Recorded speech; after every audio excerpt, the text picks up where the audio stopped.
大家好，我係立法會議員梁子穎，我自己咧都係仁濟醫院嘅中學畢業生。我間中學咧就係仁濟醫院第2中學，畢業年份咧係好遠好遠啦，1991年嘅。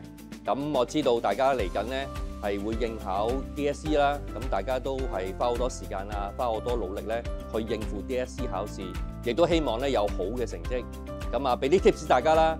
咁啊，讀書係會好辛苦嘅。咁啊，大家要讀書，如果覺得係好辛苦、有壓力嘅時候咧，揾啲工作或者揾啲遊戲咧，輕鬆下自己，放鬆下自己，可以出去散下步啊，聽下音樂啊，睇下電視。咁啊，儲足精神之後咧，我哋再繼續去溫書。除此之外咧，都可以揾同學仔一齊溫書啦，有問題問老師啦。咁啊，唔需要過分擔心，最緊要就俾多啲信心自己。咁啊，希望各位努力加油，唔好放棄，努力